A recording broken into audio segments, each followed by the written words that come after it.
오늘 그 예배는 축제 예배가 될 것입니다. 선지자님께서 금요철화 때 여러분들에게 우리에게 말씀하신 것처럼 축제 예배가 될 것입니다.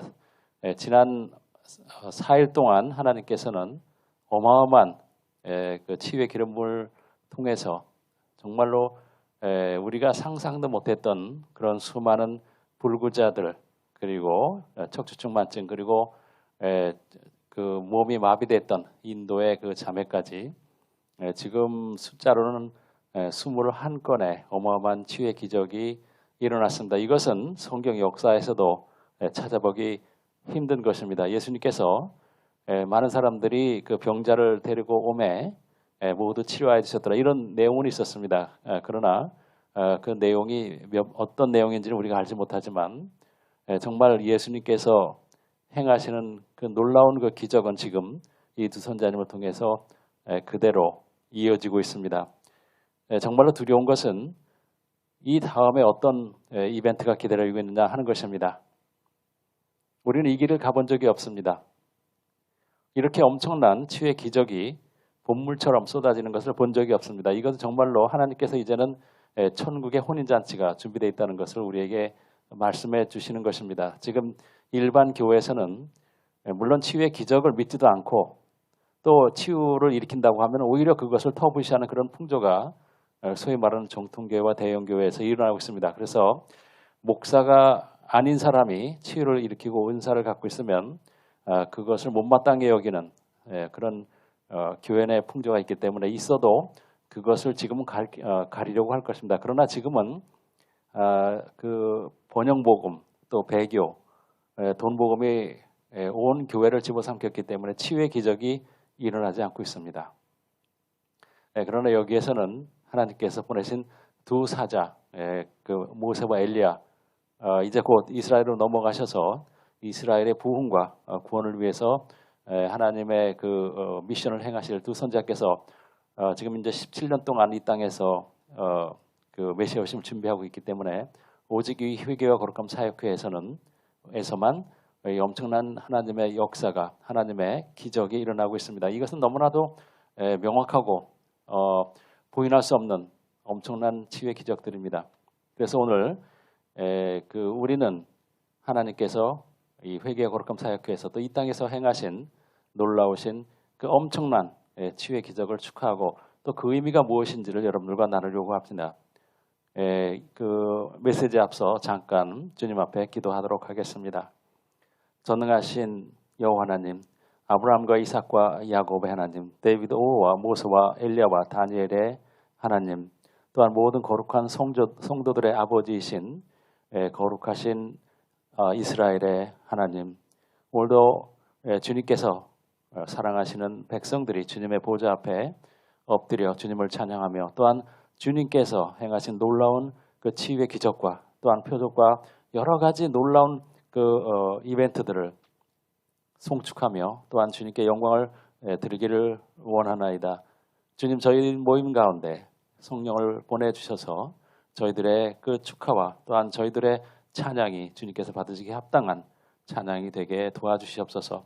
정말로 주님께서 이 마지막 때, 이 마지막 세대 우리에게 성경을 통해서 말라기서를 통해서 또한 신명기를 통해서 약속하셨던 천국의 두 사자를 지금 보내주셨고 또한 아버지의 말씀이 회복되며 또 오리지널 십자가와 보혈의 복음이 지금 이 회개와 거룩함 사역을 통해서 완전히 이제 회복이 되었고 완전히 더럽혀졌던 그 바알의 제단으로 바뀌었던 아버지의 제단이 이제는 완전히 파쇄가 되고 온전한 아버지의 제단이 되었습니다.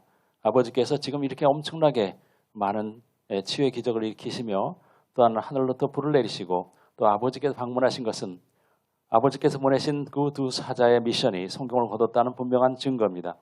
아버지께서는 거룩한 백성에게만 임하시며 또한 제사장이 준비되었을 때 또한 지성소가 회복됐을 때 아버지께서 그 영광으로 내려오시는 것을 우리가 이미 성경을 통해서 알았습니다. 그래서 지금 아버지께서 키스모에 내려오셨던 그 아버지의 영광 어둡고 빽빽한 그 아버지의 구름 내려오신 것 또한 리마 페루라든지 또한 6월 30일 하나님 아버지께 두 선자의 입을 통해 선포하신 대로 케냐 전역에 계절을 바꾸는 말라가던 그 작물들이 소생하며 또한 빈 곳간이 되었던 그 케냐 그 성도들의 그 곳간이 이제는 풍성하게 옥수수와 여러 가지 작물로 인해서 이제 채워질 것을 주님께서 그 비를 통해서 약속을 하셨습니다. 이것은 우리가 전에 듣지 못했고 보지 못했던 하나님 아버지의 놀라우신 사랑과 자비와 긍휼히 여기심 또한 의인의 기도를 들으신다는 그 성경의 말씀 그대로 성취된 줄 믿사옵나이다. 하나님 아버지, 우리가 이런 그 놀라운 아버지의 살아계심과 역사하심을 보게 된 것은 순전히 아버지의 택하심이며 또한 성령 하나님께서 우리를 불쌍히 여기사 우리의 눈을 뜨게 하시고 귀를 열어서 이제 곧 메시아께서 오신다는 분명한 신호를 우리가 알게 하신 줄 우리가 믿사옵나이다. 이 시간 지난 5일 동안 19명의 불구자와 또한 각종 질병을 치유하신 하나님 아버지의 그 놀라우신 사랑과 은혜를 송축하며 또 아버지께 영광을 돌리려고 합니다. 이 예배에 많은 그 한국의 성도들이 참여케 하여 주시옵소서. 또한 참여할 때 그들이 구경꾼이 아니라 이 축제의 주인공이 돼서 하나님 아버지의 영광 가운데 주님의 이름을 높이고 송축하며 아버지께 찬미와 찬양과 영광과 존귀를 올리게 하여 주시옵소서. 나머지 시간 주님께서 처음부터 끝까지 모든 순서를 친히 컨트롤하여 주시옵고 또한 아버지의 말씀을 전하는 이 종의 입술에도 기름을 부어주셔서 아버지께서 예비하신 그 놀라운 그 말씀이 듣는 자들의 귀에 응하게 하여 주시옵소서. 또한 하나님 아버지 또한 이 예배에 참여하고 있는 모든 주님의 백성들 머리 위에 주님께서 친히 손을 뻗으사 그들에게 축복을 내려주시옵고 또한 아버지의 영광으로 그들과 함께 하여 주시옵소서. 또한 그들에게 기름을 부으사 그들이 빛나고 깨끗한 세마포 옷 즉 성도들의 옳은 행실을 그들도 준비케 하여 주시옵소서. 이 모든 말씀 살아계시며 우리 성도들 가운데 좌정하사 홀로 영광 받으실 어린 양 예수님 곧 오실 유다지파의 사자이신 예수님의 이름으로 기도드렸사옵나이다. 아멘. 할렐루야. 그래서 선지자님께서 굉장히 그 기쁨 가운데 설교를 해주셨는데 저도 그 선지자님께서 말씀하신 그대로 여러분들에게 전해드리겠습니다. 그 설교의 그 중심은 예수님의 고난 그리고 지금 일어나고 있는 수많은 치유의 기적의 의미를 우리가 어떻게 알고 어떻게 축하를 해야 될지 그것에 대한 것이었습니다. 지금 우리는 저 같은 경우는 이제 12년 동안 두 선지자님을 통해서 일어난 수많은 기사와 표적과 치유의 기적을 많이 보아왔습니다. 그러나 지금처럼 이런 기적 하나하나가 예수님의 십자가와 직접 연결되어 있는 것을 정말 뼛속까지 깨닫는 것은 이제 최근의 일이라고 생각을 합니다. 왜냐하면 우리는 그 깨달음이 둔하기 때문에 선지자님께서 정말 숟가락으로 입으로 떠 먹여주실 때 우리가 그것을 깨닫게 됩니다. 그래서 저도 여러분들에게 말씀드린 것처럼 케냐에 가서 수많은 그 치유의 기적을 보고 또한 그 치유 집회를 참석을 하면서 어떨 때는 날씨가 너무 찌르듯이 덥고 또한 그 장거리 여행으로 인해서 피곤한 가운데 치유의 기적이 막 일어날 때 그것을 지금처럼 그렇게 하나님께 영광을 돌리지 못한 것에 대해서 여러분들에게 한두 번 정도 제가 안타까운 마음을 표현한 적이 있었습니다. 이제는 선지자님께서 예수님의 고난과 이 치유의 기적이 어떠한 문맥 속에서 연결되어 있는지를 우리에게 말씀해 주셨습니다. 그리고 분명히 말씀드리지만 이 두 선지자님께서는 예수님의 눈으로 예수님의 입장에서 예수님의 그 고난을 체험을 하셨기 때문에 우리가 그동안 듣지 못했던 그 고난의 현장에서 있었던 일도 우리는 몇 가지를 들을 수가 있었습니다.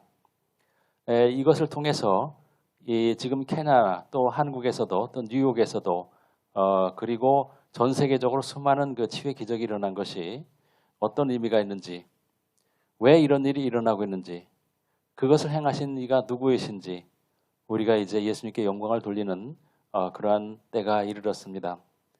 그래서 여러분들이 이제 이 그 짧은 설교 후에 오늘 준비된 영상과 함께 그 금요일 날 있었던 치유 기적의 영상을 계속해서 여러분들에게 그 보여드릴 것입니다. 물론 여러분들이 다 보셨기 때문에 그 내용에 대해서는 아시지만 제가 그때마다 여러분들에게 그 치유의 내용에 대해서 물론 대부분이 불구자들이 일어난 것들입니다.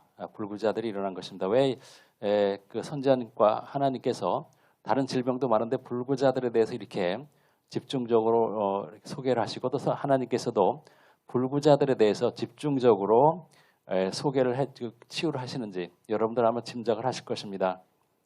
그 중요한 것은 뭐냐면 다른 많은 그 치유의 질병도 있고 더 기적 뭐 중풍자가 살아나는 것도 있지만 이 불구자들의 치유는 굉장히 상징성이 있다고 생각을 합니다. 누구나 과거에 이 사람이 불구였다는 것을 그 전후의 영상을 통해서 알 수 있고 또한 불구자들은 대부분 뇌 손상이라든지 아니면 혈관 질환이라든지 아니면은 엄청난 사고를 인해서 병원에서 치료를 받다가 포기했던 그런 사람들이 대부분입니다. 태어날 때부터 그런 사람들도 있고 그렇기 때문에 수많은 그 테스트모니 즉 이웃이라든지 의사의 간증이 있는 경우가 많고 또 그것을 통해서 빼도 박도 못하고 정말 부인하기 어려운 하나님의 놀라운 손길이라는 것을 우리가 알 수 있다는 것입니다. 그래서 아마 불구자들이 주로 이렇게 많이 일어나는 이유가 그것과 연결되어 있다고 생각을 합니다. 지금 일요일부터 시작해서 지금 이제 일요일인데 지금 아마 월요일부터라고 지금 생각이 되는데 5일 동안 정말 엄청난 그 치유의 기적이 일어났습니다. 아마 그 시발점이 된 것이 물론 그 전에도 선지자님께서 예배 중에 치유의 기적을 선포하셨고 그리고 일주일에 1명, 일주일에 2명, 일주일에 3명 이렇게 늘어나다가 그 아주 그 결정적인 계기가 된 것은 아마 6월 30일 케냐의 그 건기가 가뭄이 완전히 해갈되는 선지자님의 그 비내림의 그 선포가 아닌가 생각이 됩니다. 그 후에 정말로 걷잡을 수 없는 그 치유의 기름 부음이 케냐 땅과 전 세계에 지금 흘러 들어가고 있습니다. 케냐는 여러분이 아시는 것처럼 복받은 곳입니다. 그리고 두 선지자님께서 그 기거하시는 곳도 거기 있는 것이고 하나님께서 마치 옛날에 이스라엘을 택하신 것처럼 이제 그 메시아께서 오시기 직전에는 케냐를 택하셔서 케냐에 수많은 그 표적과 기사를 보여주셨고 그 다음에 전 세계를 통해서 많은 일을 행하셨습니다. 그래서 4일 동안 19명의 불구자가 일어났다는 것은 저도 본 적이 없고 선지자님께서도 보신 적이 없었던 그런 엄청난 치유의 본물입니다. 그 의미는 무엇인가 하는 것을 우리가 나누려고 하는 것입니다. 그래서 오늘 우리가 전 세계적으로 축하를 할 때 어떤 문맥에서 어떤 배경에서 하나님께서 이렇게 정말로 충격적이며 정말로 입을 다물 수 없는 이런 엄청난 기적을 행하시는지 우리가 깨달을 필요가 있는 것입니다.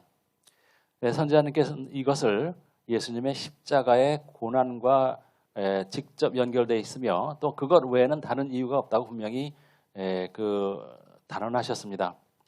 그래서 선지자님께서는 금요일 예배 때 로마 제국의 최악의 사형 방법이었던 그 십자가형에 대해서 그 말씀을 하시고 현장에서 직접 지켜보신 그런 입장에서 예수님께서 어떻게 십자가를 지셨는지 그 내용을 아주 세세하게 우리에게 말씀해 주셨습니다. 여러분이 잘 아시는 것처럼 그 세계 각국에는 범죄자들을 응징하기 위한 여러 가지 사형 제도가 있습니다. 그러나 역사학자들의 말에 의하면 이 로마 제국의 십자가형은 다른 어떤 사형 제도보다도 훨씬 잔혹하며 그 사형을 당하는 사람들이 즉 사람이 정말 당할 수 있는 그 고통 중에 고통, 최고의 고통을 짜내는 그러한 형벌이라고 그렇게 증언을 합니다.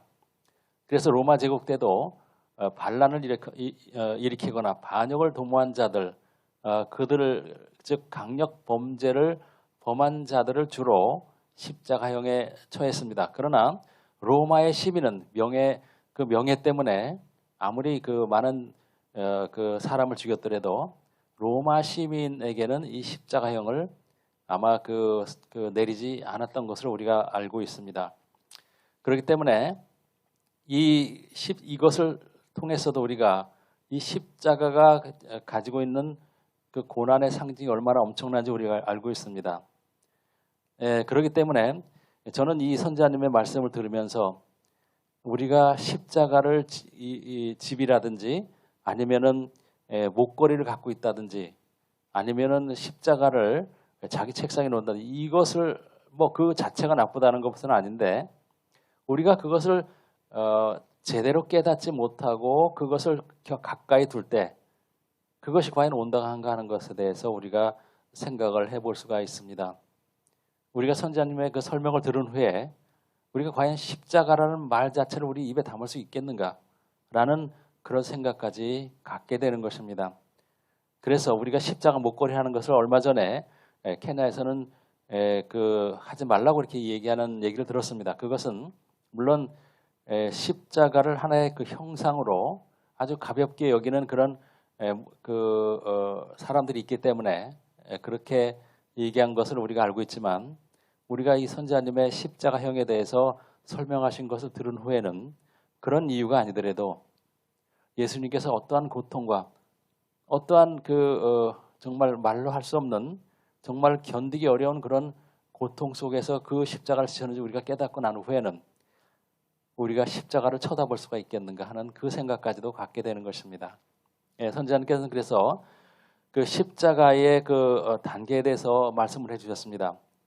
예수님께서 겟세마네 동산에서 장로들이 보낸 그 종들에 의해서 또 군사들에 의해서 체포가 되셨습니다. 그래서 결박이 된 채 그 대제사장의 그 관정에 들어갔고 거기서 신문을 받고 다시 뭐 여기저기 불려갔다가 마침내는 본디오 빌라도 앞에서 최종 선고를 받게 됩니다. 즉 유대인들이 소리치기 시작했습니다. 그를 십자가에 못 박으라. 그는 죽여야 된다라고 큰 함성으로 본디오 빌라도를 압박을 했습니다. 본디오 빌라도는 예수님께서 투옥되거나 아니면은 죽임을 당할 만한 그런 죄를 지은 것이 없다는 것을 분명히 유대인들에게 여러 번 선포를 했습니다. 나는 이 사람에게서 그 죄를 찾을 수가 없다.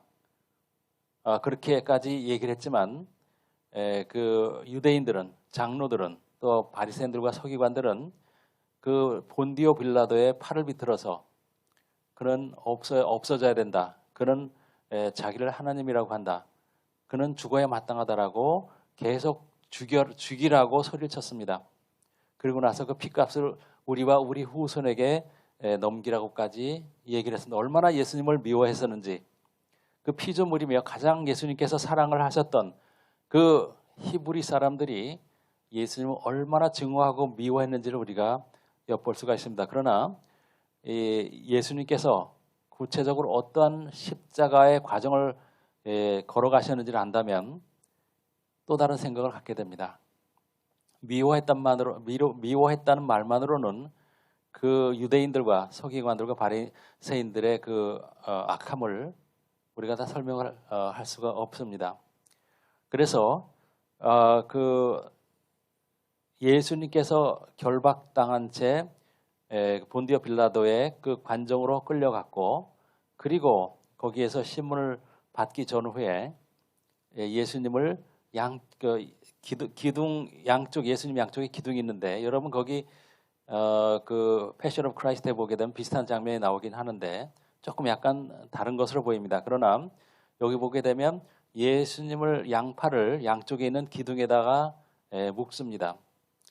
움직일 수 없게 만들어 버립니다. 그리고 나서 로마 병사들이 전통적으로 이게 아마 십자가에 못 박힌 사람들에게 행했던 그런 절차 같습니다. 선지자님께서 이렇게 설명을 해주셨는데 그래서 옷을 벗깁니다. 등 쪽에 또 그러니까 상의를 벗기는 거, 허리 이하는 그냥 두고 허리 위쪽에 옷을 다 벗깁니다. 그러니까 맨살이 드러나게 하죠. 그러고 나서 로마 병사들이 채찍을 휘두르는데 여러분 채찍은 여러분들 우리가 하는 것처럼 한 줄기가 아닙니다. 여러분 서양에 보면 채찍이 있는데 그것은 길게 돼 있고 마치 허리띠처럼 돼 있지만 선지자님께 설명하신 것은 채찍은 여러 가닥으로 돼 있는 마치 뭐라고 설명해야 될까요? 우리가 옛날에 그 제기차기 할 때 보면 제기술이 여러 가닥이 있는 것처럼 그 여러 가닥으로 돼 있는데 그 끝에는 날카로운 동물의 뼈라든지 아니면은 그 갈고리, 낚싯바늘 같은 것, 뭐 낚싯바늘보다는 훨씬 크겠죠. 그래서 한번 휘두르게 되면 그 날카로운 그 쇠라든지 유리 조각이라든지 동물의 뼈가 살에 그대로 박힙니다. 찍힌다는 얘기죠. 그래서 여러분 아시는 것처럼 그냥 찍힐 뿐만 아니고 이제 채찍을 거둘 때 그냥 슬쩍 거두는 게 아니고 로마 병사들은 낚시를 채듯이 마치 고기에 걸리면 낚시를 획 채듯이 그렇게 채찍을 거둬들입니다. 그렇게 되면 이 갈고리가 그 U자형으로 생겼던 그 갈고리가 살에 파고들었는데 그것이 살점을 그대로 뜯어내는 것입니다.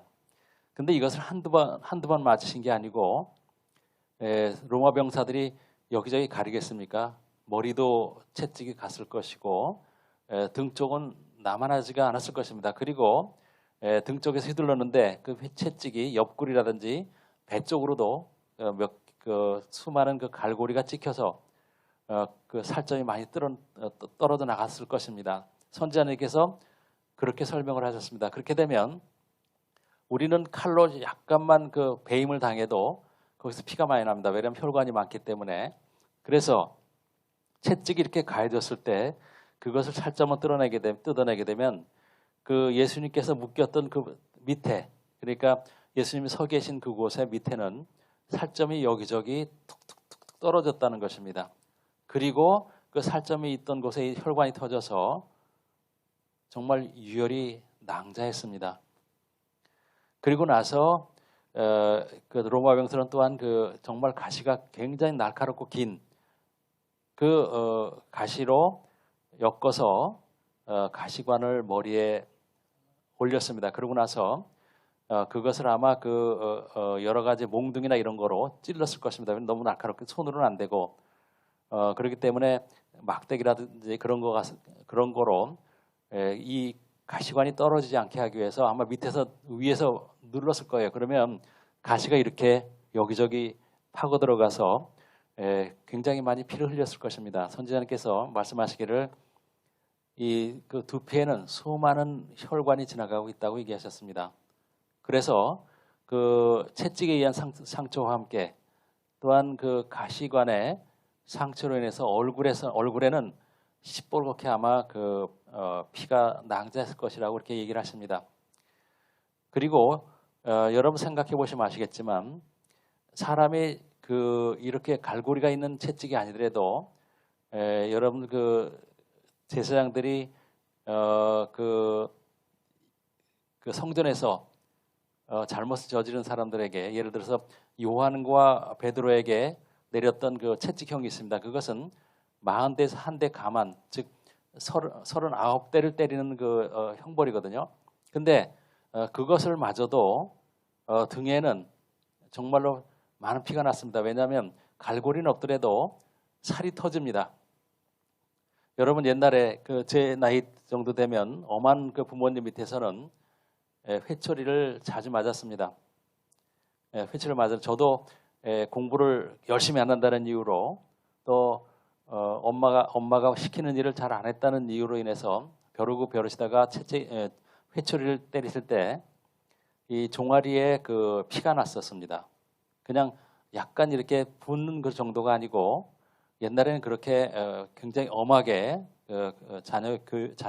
자녀들을 양육을 했었는데 그래서 그런 어떤 기억이 있냐면 그래서 이제 부모님이 쌀이나무로 이 종아리를 치시게 되면 맞은데 또 맞고 맞은데 또 맞고 이런 경우가 있어요.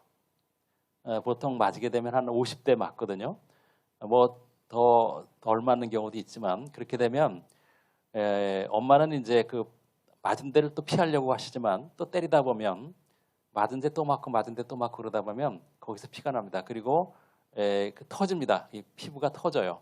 여러분 최근 세대들은 종아리를 맞아본 적이 없기 때문에 그 상상을 못 하시겠지만 이 종아리가 그 맞다 보면 혈관이 터집니다.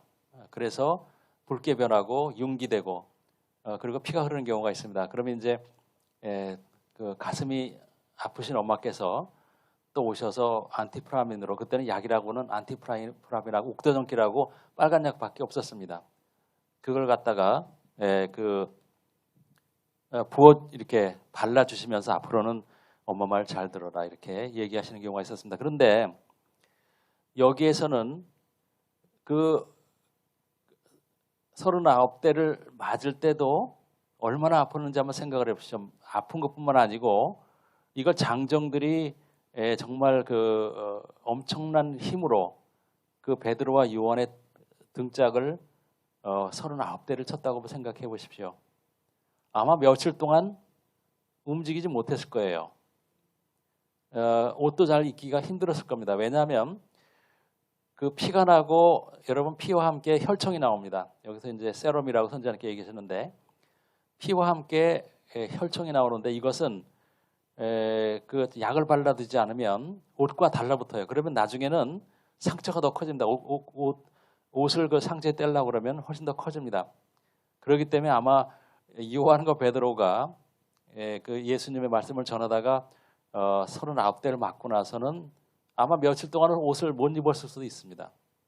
집에서만 있었을 수도 있습니다. 왜냐하면 너무나 이게 아프고 옷을 입게 되면 옷이 상처에 떡처럼 달라붙습니다.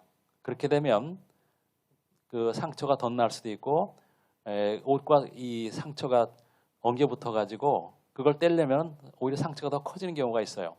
그렇다면 예수님께서 당하신 이 채찍은 어떻게 했냐 하는 것입니다.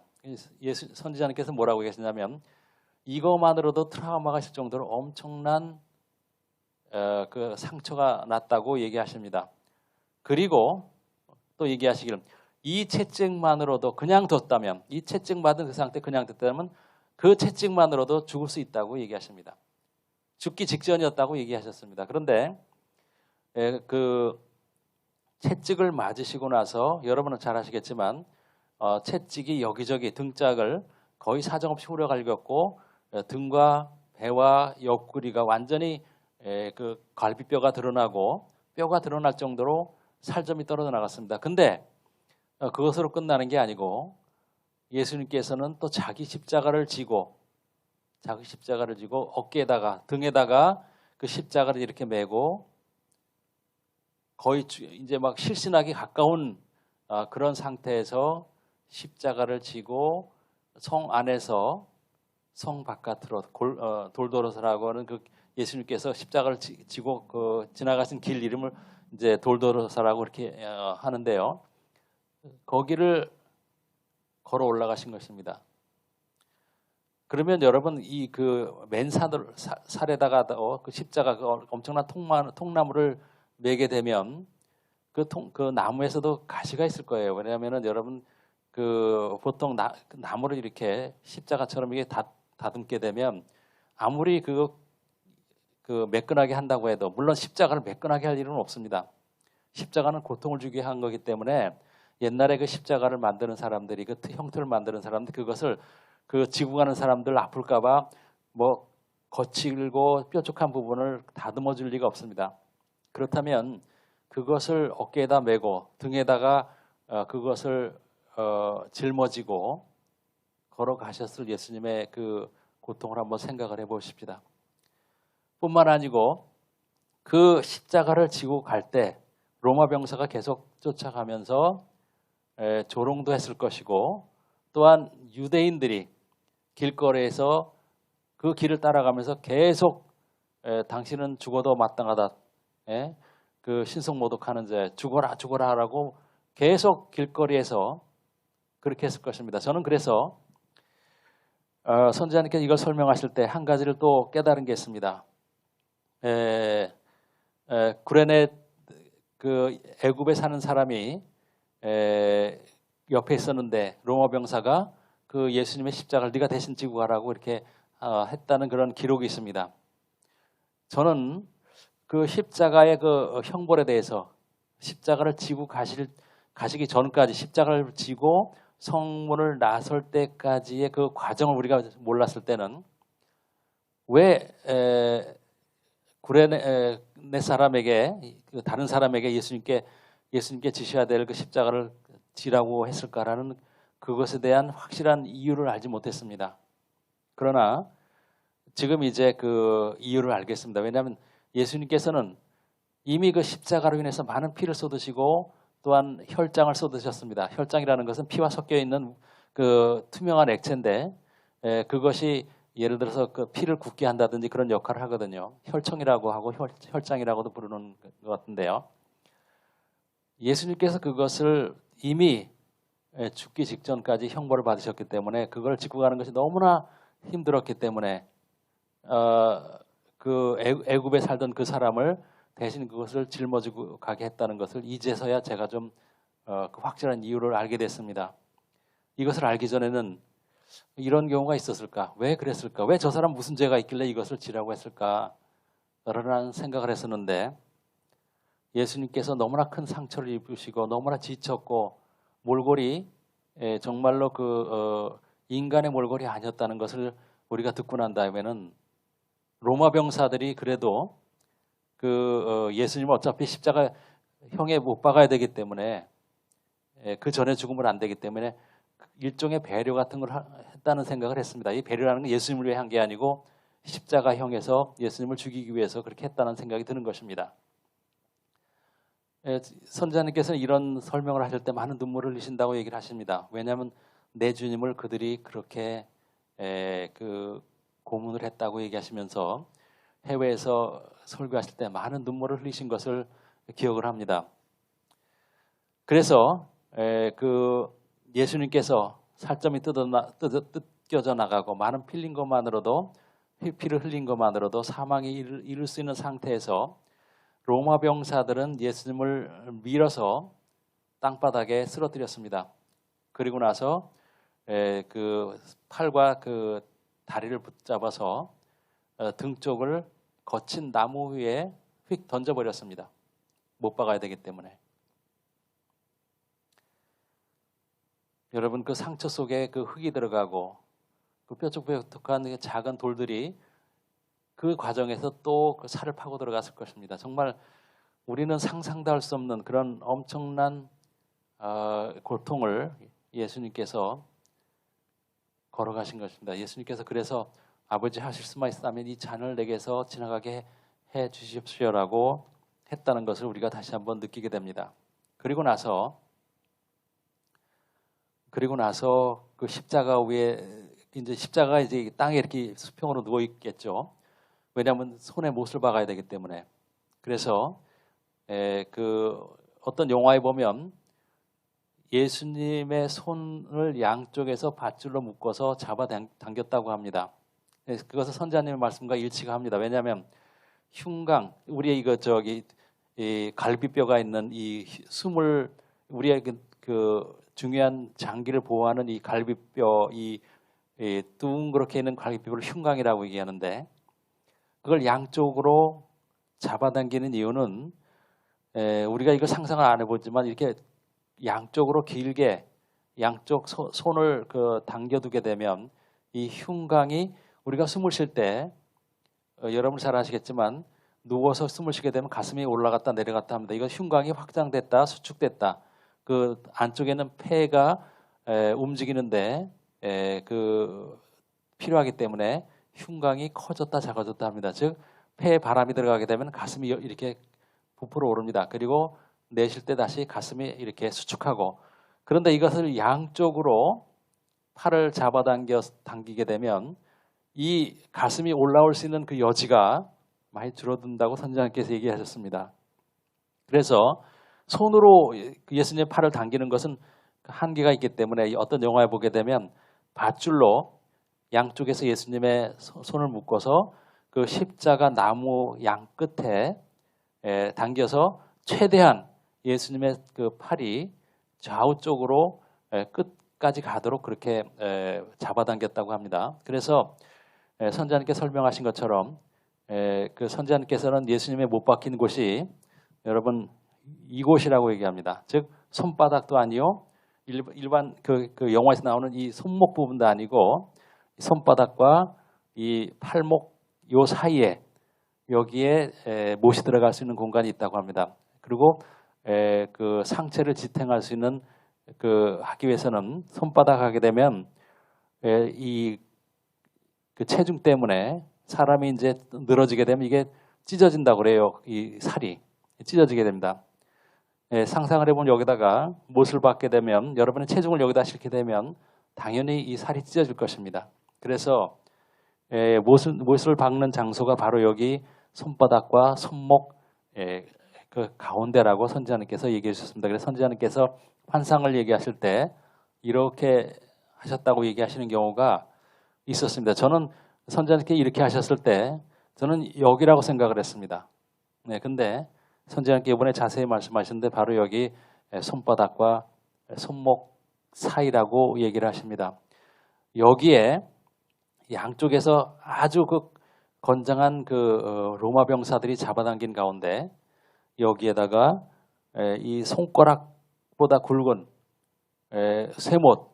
근데 이 쇠못이 우리가 생각하는 매끈한 지금 그 공장에 생산되는 그런 못이 아니고 그 당시에는 못을 사람이 대장간에서 특히 이 십자가형에 들어가는 이 대못은 이 대장장이들이 해모를 쳐서 굉장히 거칩니다. 그리고 이 십자가형을 하는 그 골고다 언덕에는 그 못들이 여러 개 있었을 거예요.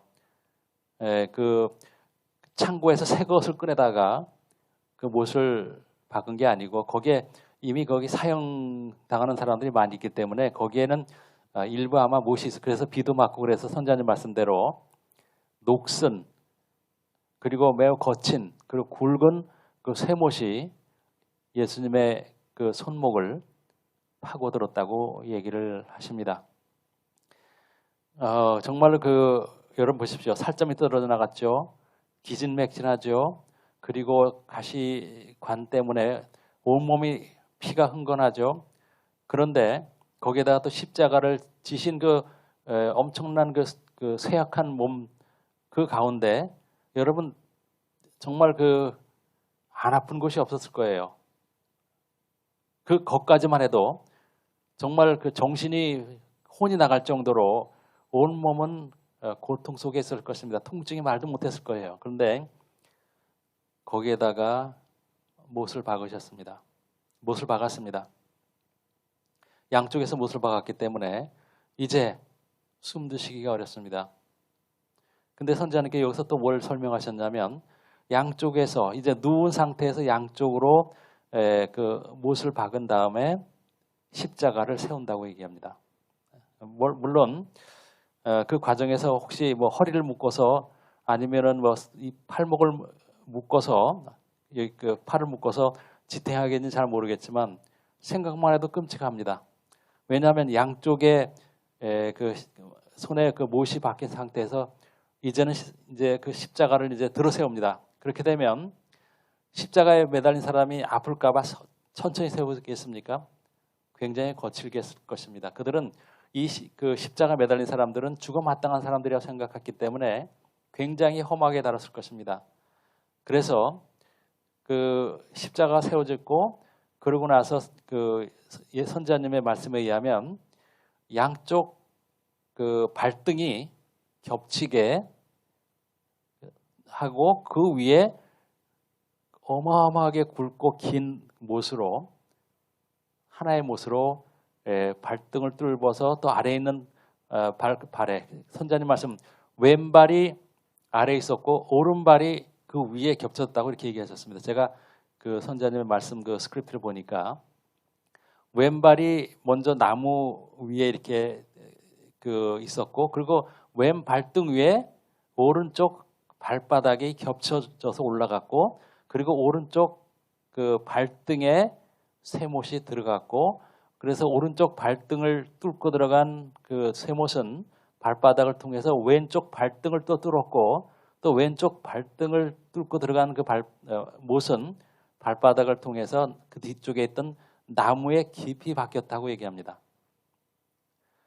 그래서 이 예수님께서 달리신 그 십자가는 그 예수님의 발의 위치는 지상에서 약 60cm 정도밖에 떨어지지 않았다고 합니다. 어떤 그 영화에 보게 되면 예수님의 발이 사람의 머리까지, 머리 정도에 있고 그 위에 예수님께서 몸이 있다고 생각했는데, 선지자님께서 그 설명하신 것은 우리가 예수님 이렇게 서 있으면 예수님의 가슴이 우리 눈높이 정도까지 올 수 있다는 얘기입니다. 60cm 위에 예수님의 그 발이 있었기 때문에 우리가 영화에서 본 것처럼 우리가 십자가를 이렇게 예수님 얼굴을 보면 이렇게 보는 게 아니고 거의 이 정도로, 예를 들어서 1m 70인 사람이 1m 90인 사람의 얼굴을 바라보는 그 높이로 예수님의 얼굴을 볼 수 있을 것 같았습니다. 있었던 것 같습니다. 그것처럼 여러분, 선지자님께서 이 얘기를 하실 때 저는 상상을 할 수가 없었습니다.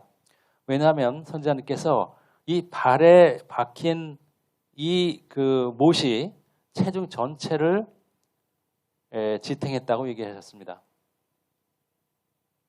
물론 이 팔목에 박힌 두 못도 체중을 일부는 그 분산을 했지만 대부분의 체중이 발에 박힌 그 대못에 거기에 놓여졌다고 얘기하셨습니다. 그리고 나서 신경이 찢어지고 그 다음에 근육이 찢어지고, 왜냐하면 못이 들어가면서 그걸 찢었을 거 아닙니까?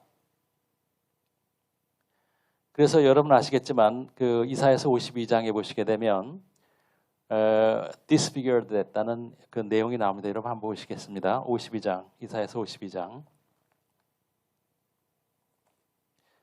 그래서 이사야서에서 그 얘기하신 그 모습이 저는 이제 이해가 됩니다. disfigured 됐다는 그 이야기를 저는 이제 더 확실히 이해를 할 수 있습니다.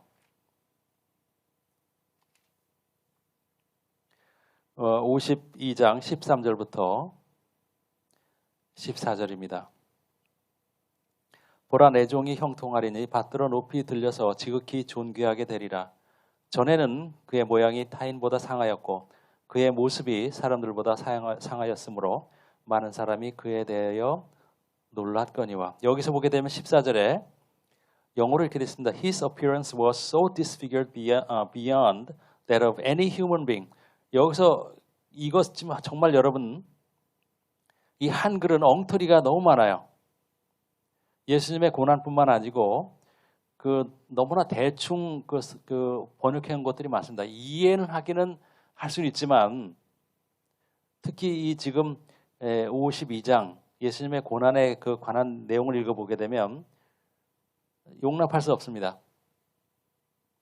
여기 보게 되면 전에는 그의 모양이 타인보다 상하였으므로, 그의 모습 사람보다 상하였으므로.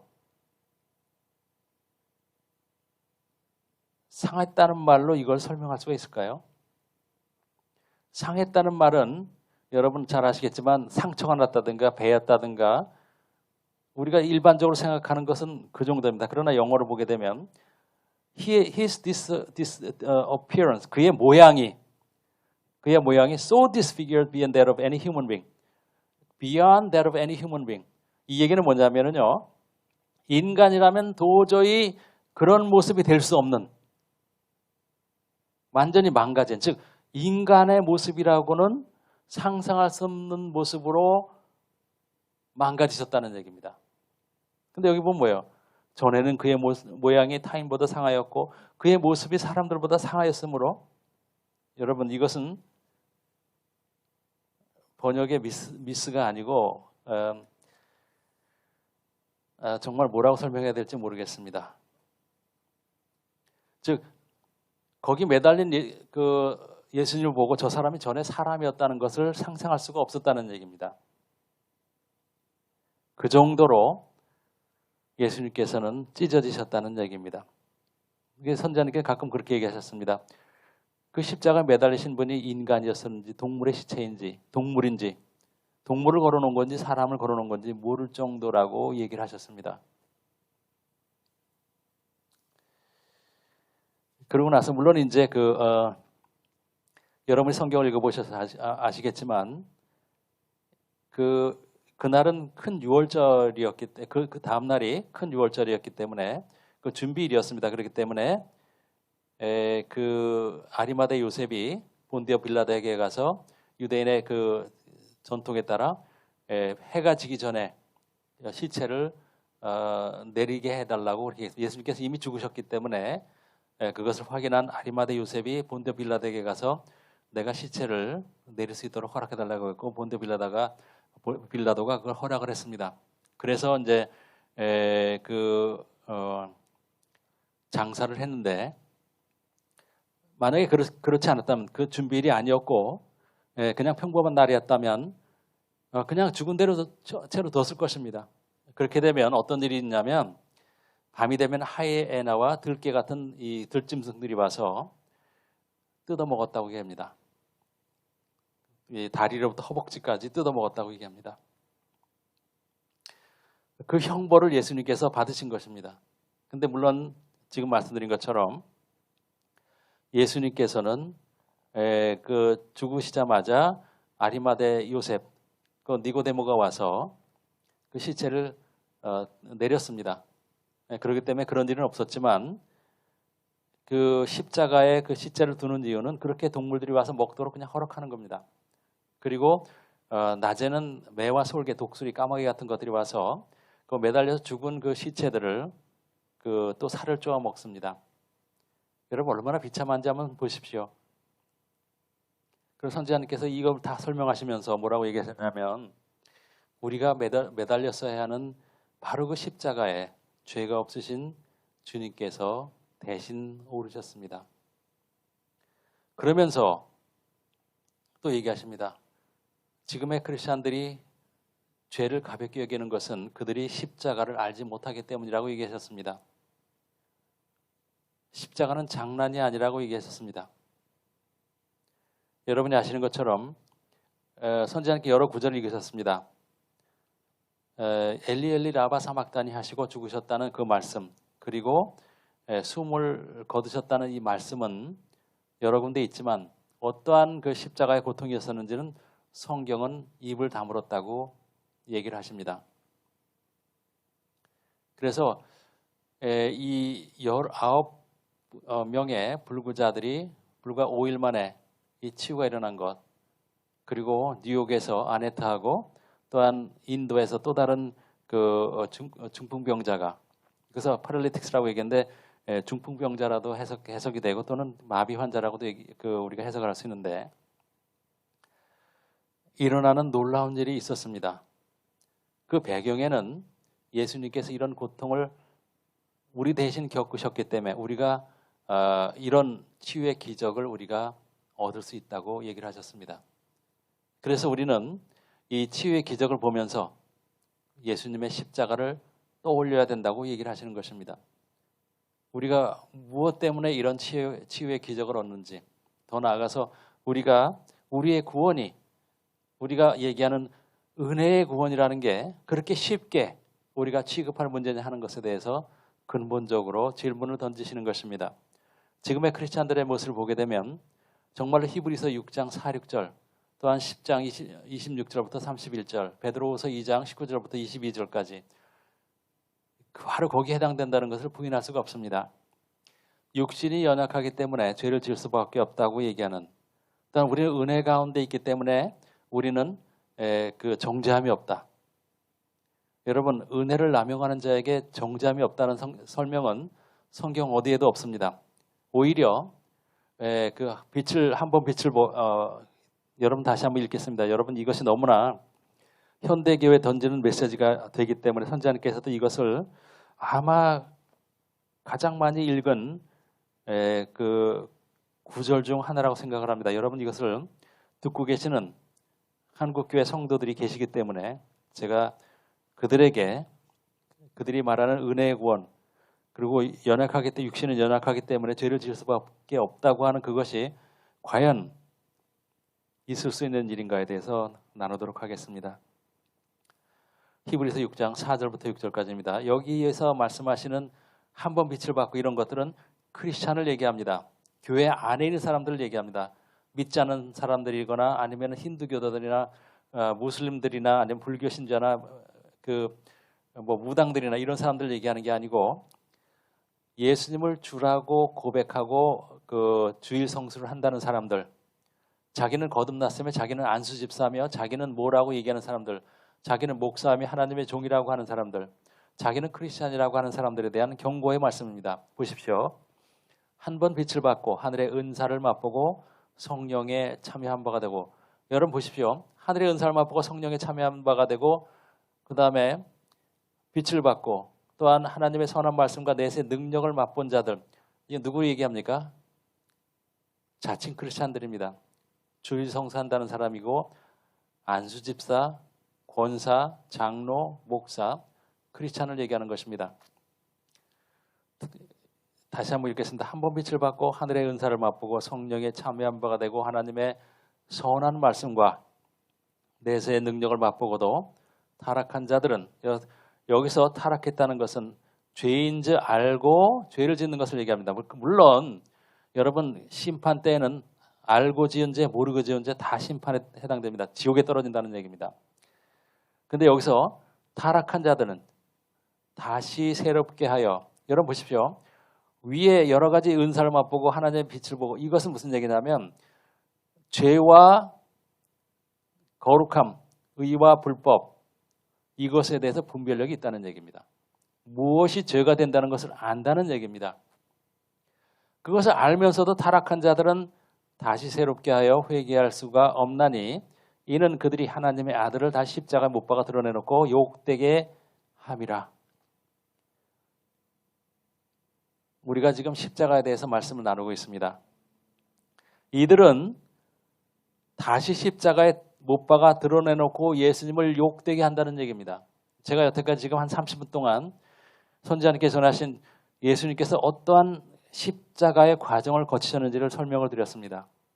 즉 교회를 다닌다고 하면서 육신이 연약하기 때문에 죄를 지을 수밖에 없고, 우리는 예수님이 아니기 때문에 거룩할 수 없다고 하는 자들은, 그들은 바로 다시 십자가에 예수님을 못 박아 드러내놓고 욕되게 하는 것이라고 말씀을 하십니다. 히브리서 10장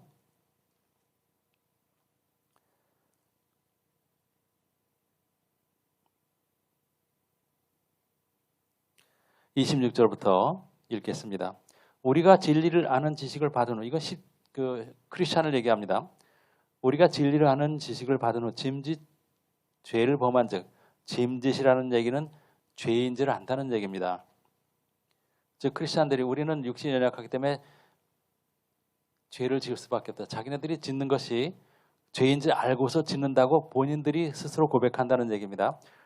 우리가 진리를 아는 지식을 받은 후 짐짓 죄를 범한 적 다시는 속죄하는 제사가 없다. 즉 회개할 수 없다는 얘기입니다.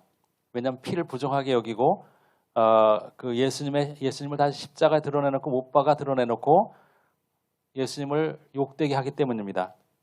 오직 무서운 마음으로 심판을 기다리는 것과 대적하는 자를 태울 맹렬한 불만이 있으리라. 모세법을 폐한 자도 두세 증인으로 말미암아 불쌍히 여김을 받지 못하고 죽었거든. 하물며 하나님의 아들을 짓밟고, 여러분 보시오. 죄인 줄 알면서 죄를 짓는 것은 하나님의 아들을 짓밟는 것이라는 뜻입니다. 지금 우리는 육신이 연약하기 때문에 죄를 지을 수밖에 없다고 하는 자들은 십자가를 입에 담을 자격이 없는 것입니다. 알지 못하기 때문에. 하물며 하나님의 아들을 짓밟고 자기를 거룩하게 한 언약의 피를 부정하게 여긴다는 것은, 예수님께서 나를 위해 죽으셨지만요, 우린 육신이 아직도 연약하고 그렇기 때문에 우리는 죄를 지을 수밖에 없어요. 여러분,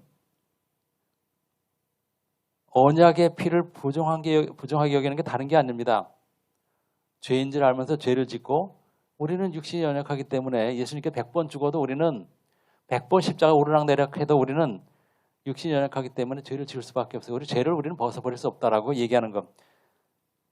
언약의 피를 부정하다고 얘기하는 것입니다. 은혜의 성령을 욕되게 하는 자가 당연히 받을 형벌은 얼마나 더 무겁게 하느냐 너희는 생각하라. 베드로후서 2장을 또 보겠습니다.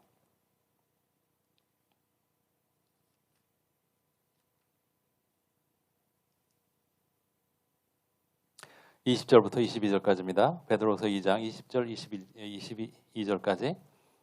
만일 그들이 우리 주 되신 구주 예수 그리스도를 알므로, 누구예요? 크리스찬입니다. 교회 다닌다는 사람입니다. 안수 집사, 권사, 장로, 목사, 크리스찬들을 얘기합니다. 다른 종교를 믿는 사람들을 얘기하는 게 아니에요. 교회 안에 있는 사람들을 얘기하는 것입니다.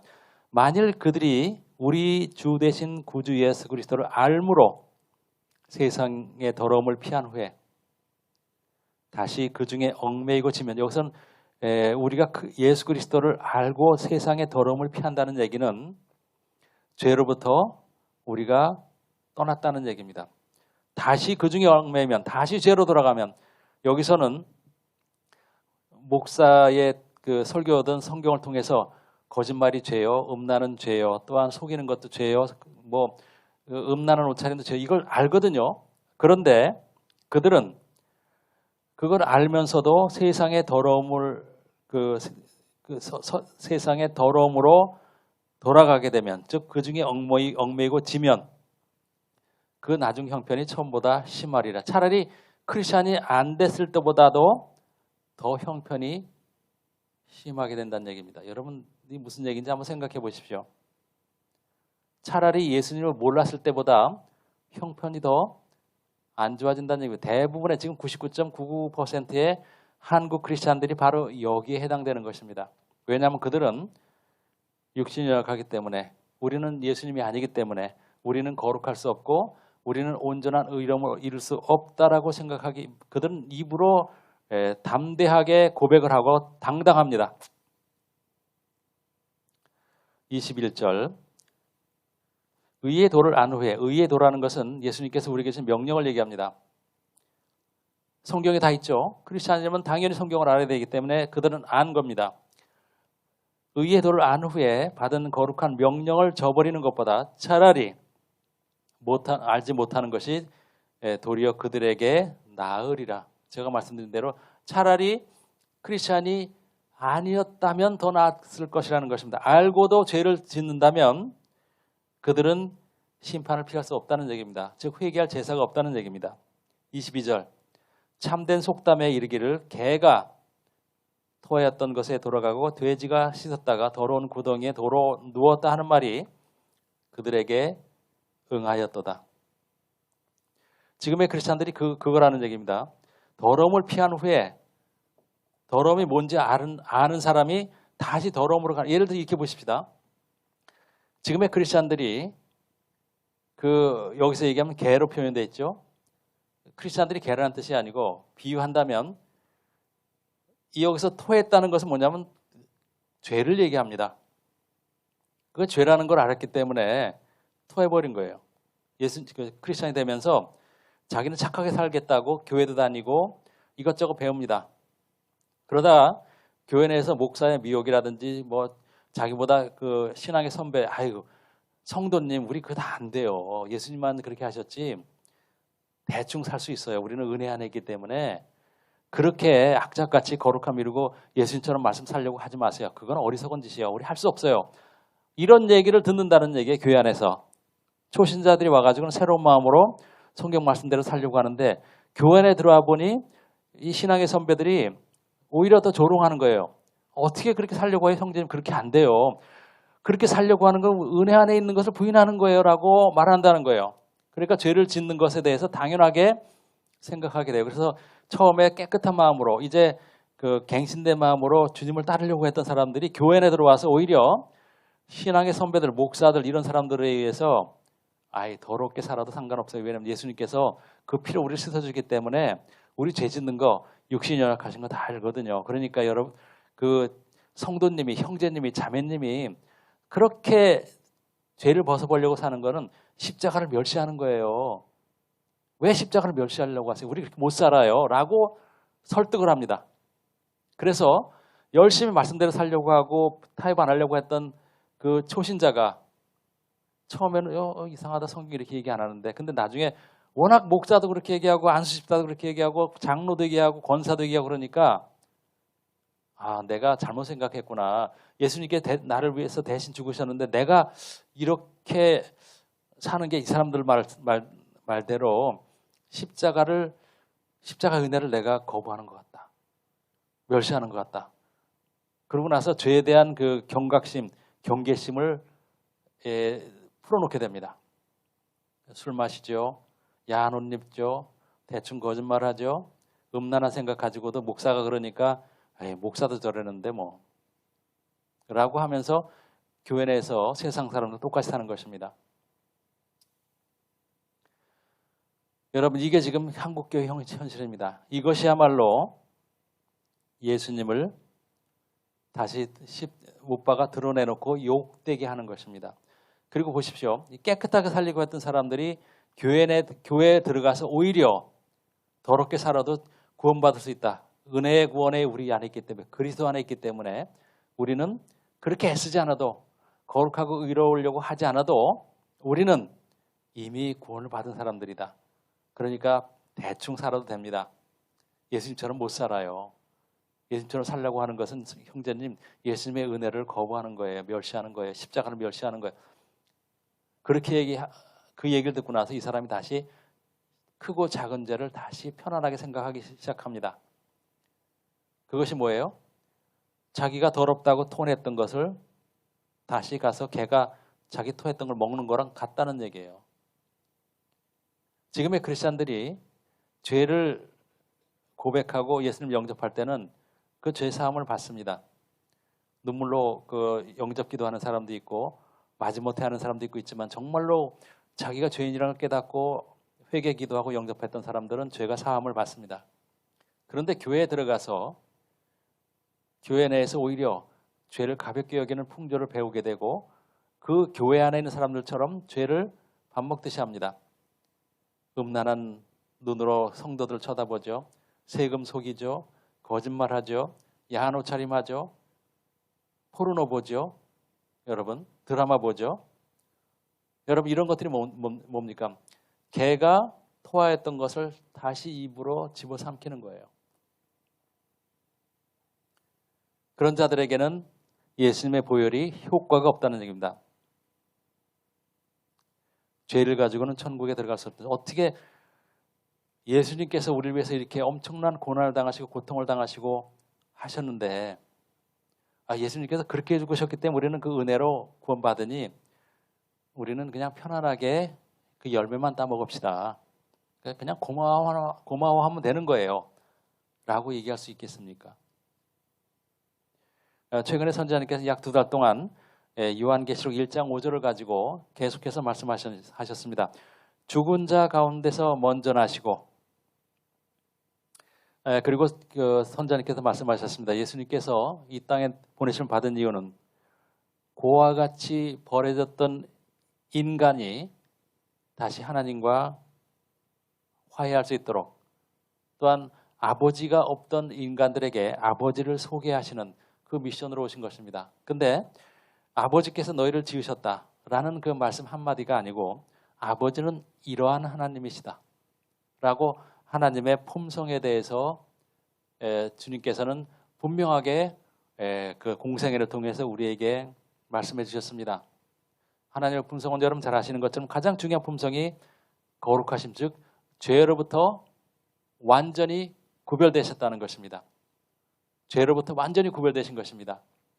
즉 누구든지 하나님과 화해하기 위해서는 이 생애 동안에 예수 그리스도의 보혈의 능력에 의지해서, 성령님의 도우심에 의지해서 죄가 없는 삶, 즉 거룩한 삶을 살아야 되는 것입니다. 여러분, 천국에 가서 갑자기 거룩해지는 게 아니고 이 땅에 사는 동안에 예수 그리스도의 보혈, 성령님의 도우심으로 죄로부터 완전히 구별돼서 거룩하게 된 상태에서 천국에 들어가는 겁니다. 주님께서는 큰 죄든 작아든 하나만 있어도 천국에 용납하지 않으십니다. 교회 다니기 때문에 저절로 거룩해지나요? 십자가 은혜를 우리가 인정한다고 저절로 거룩해지나요? 그런 일은 없습니다. 모세의 율법을 범한 자 두세 사람의 증인으로 인해서 용서받지 못하고 죽임을 당했다고 분명히 얘기하지 않습니까? 그러면 예수님의 계명은 모세의 율법보다 훨씬 더 높습니다. 그렇다면 예수님의 계명을 범한 자는 어떻게 되겠습니까?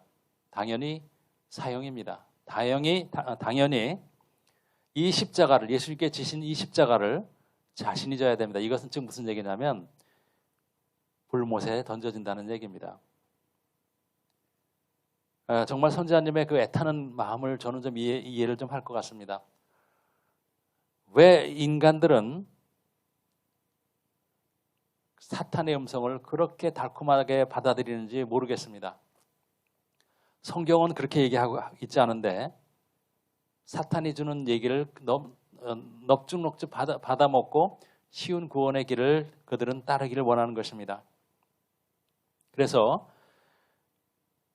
선지자님께서는 뭐라고 얘기하시냐면은 우리에게 말로 설명할 수 있는, 즉 우리 인간의 커뮤니케이션의 스타일로, 방법으로 설명할 수 있는 하나님의 품성이 있고, 또한 그 말로는 설명할 수 없는, 영어로만 설명할 수 있는 그런 하나님의 품성이 있다고 얘기했었습니다. 그래서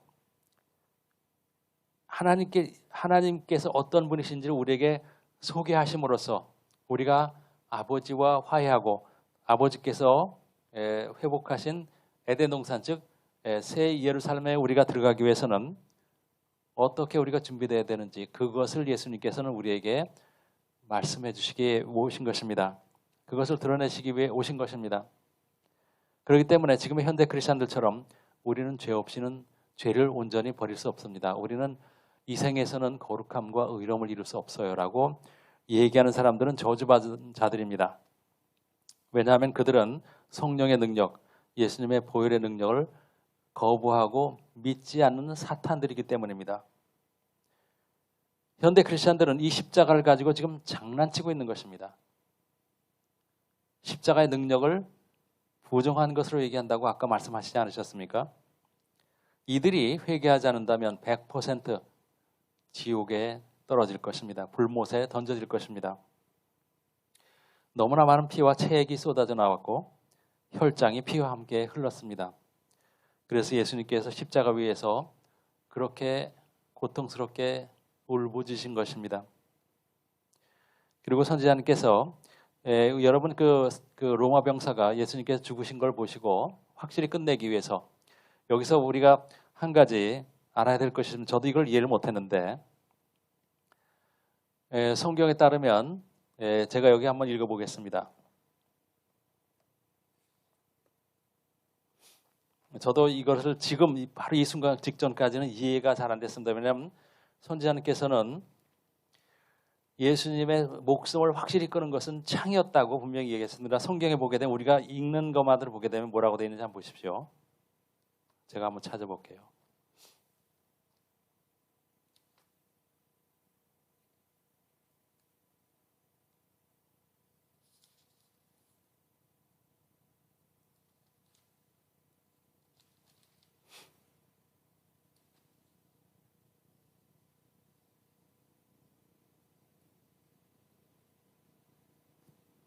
여기 보게 되면 요한복음 19장 33절 한번 보겠습니다. 요한복음 19장 33절. 왜냐하면 저도 이게 그 선지자님께서 말씀하신 것과 이 그 성경 말씀에 약간의 차이가 있는 것처럼 보여서 제가 좀 고민을 했었는데 지금 바로 이해하게 되는데 여기 보시면 선지자님께서는 뭐라고 얘기하셨냐면 결정타는 로마 병사가 찌른 창이었다고 얘기하셨습니다. 그래서 심장의 멈춤으로 인해서 죽으셨을 것이라고 얘기하셨습니다. 그러나 여기 33절을 보게 되면 뭐라고 얘기했냐면 예수께 이르러서는 다시 이미 죽으신 것을 보고 다리를 꺾지 아니하고 그중 한 군인이 창으로 옆구리를 찌르니 곧 피와 물이 나오더라. 여기서 보게 되면 로마 병사는 이미 예수님께 죽었다고 단언을 합니다. 죽었다고 단언을 합니다. 그러나 선지자님께서는 뭐라고 하냐면 그 가장 치명상은 창이었다고 설교 중에 얘기를 하셨습니다. 그걸로 끝냈다고 얘기를 하셨습니다. 그래서 저는 이걸 가지고 어떻게 설명해야 되나, 선지자님께 분명히 그렇게 설명하셨는데, 그래서 바로 이 순간까지 이해가 안 되는데, 만약에 확실히 죽었다면 창으로 찌르지 않았을 거예요. 창으로 찌르지 않았을 거예요. 그러나 이 상황에서 로마 병사는 그것을 확실하게 하기 위해서, 자기는 죽었다고 생각하고 그러나 확실히 끝내기 위해서 창으로 찌른 것입니다. 확실히 끝내기 위해서 창으로 찌른 거예요. 근데 양쪽에 있는 양쪽에 있는 그 죄인들은 다리를 꺾었습니다.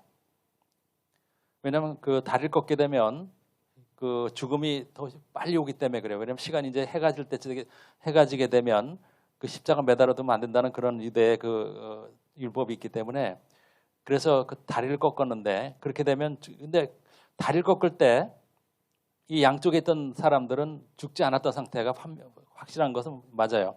근데 예수님께서는 죽으신 것처럼 보였습니다. 그러나 이제는 다리를 꺾을 필요가 없죠. 왜냐하면 죽으신 것처럼 보였기 때문에. 그렇기 때문에 지금 이건 제가 생각하는 건데, 그래서 창으로 예수님을 확실히 끝낸 것입니다. 이미 늘어져 있지만 확실히 목숨이 끊어진 것으로 보지는 못했을 가능성이 있다는 얘기죠. 그래서 선지자님께서 여기서 말씀하신 것은 뭐냐면, 그 창으로 찌르신 것은 예수님을 확실히 죽이시기 위해서라고 그렇게 얘기했습니다. 그래서 우리가 처음 듣는 얘기인데, 정확하게 그 창이 예수님의 어디를 찔렀는지를 이번에 얘기를 하셨어요.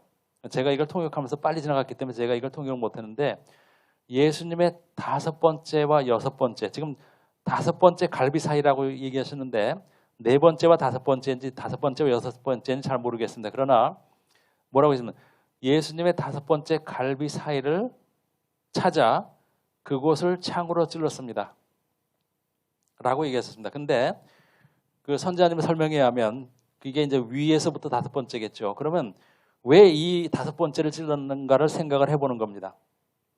여기 옆에. 이것은 뭐냐면, 여기를 찌르게 되면 바로 심장을 찌를 수가 있습니다. 여러분, 심장을 꿰뚫는 것보다 확실한 방법은 없겠죠, 그죠?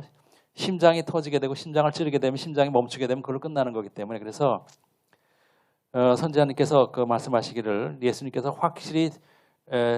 확실히 죽이기 위해서 이렇게 매달리셨지만 5번째 갈비 사이를 찾아서 그곳을 창으로 찔렀다고 얘기했습니다. 근데 그 선지자님께 말씀하신 것은 뭐냐면, 그 창이 심장을 찔렀기 때문에 심장이 멈춤으로 죽으셨을 것입니다라고 죽으셨을 것입니다. 심장 정지로 죽으셨을 것입니다라고 얘기하셨습니다.